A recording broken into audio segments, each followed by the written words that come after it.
இடைத்தேர்தலில் இந்திய கம்யூனிஸ்ட் கட்சியின் ஆதரவு எந்த கட்சிக்கு என்பது குறித்து மேலிடம்தான் முடிவு செய்யும் என வீரபாண்டியன் தெரிவித்துள்ளார்.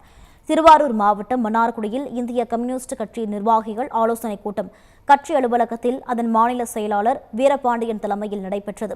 பின்னர் செய்தியாளர்களை சந்தித்த அவர், இலவச பேருந்து பயணம் ஏழை எளிய மக்களுக்கு இது நல்ல திட்டம் என்றும் தாவேக அரசு கொடுத்த வாக்குறுதிகளை படிப்படியாக நிறைவேற்ற வேண்டும் என்றும் கூறினார். தொழில் மற்றும் போக்குவரத்திற்கு விமான நிலையம் அவசியம்தான். ஆனால் விவசாய நிலங்களும் மக்களின் வாழ்விடங்களும் பாதிக்கப்படக்கூடாது. மாற்று இடத்தை அரசு தேர்வு செய்யலாம் என்றும் கூறினார். இடைத்தேர்தலில் யாருக்கு ஆதரவு யாருடன் கூட்டணி என்பதை கட்சி முடிவு செய்யும். ஏழைகள் நிறைந்திருக்கிற நாட்டில் இது போன்ற திட்டங்கள் அறிவிப்புகளை இந்திய கம்யூனிஸ்ட் கட்சி வரவேற்கிறது. தாவேக அரசு கொடுத்த வாக்குறுதிகளை படிப்படியாக நிறைவேற்ற வேண்டும் என்று நாங்கள் கேட்டோம். இன்றுள்ள போக்குவரத்து முறைமைகளில் தொடர்புகளில் விமானம் மிக மிக அவசியம். விமான நிலையம் நமக்கு அவசியம். ஆனால் மக்கள் வாழ்விடங்கள் கேள்விக்குள்ளாக்க கூடாது, விவசாய நிலங்கள் கேள்விக்குள்ளாக்க கூடாது. இதே இடத்தை தேர்வு செய்யலாம்.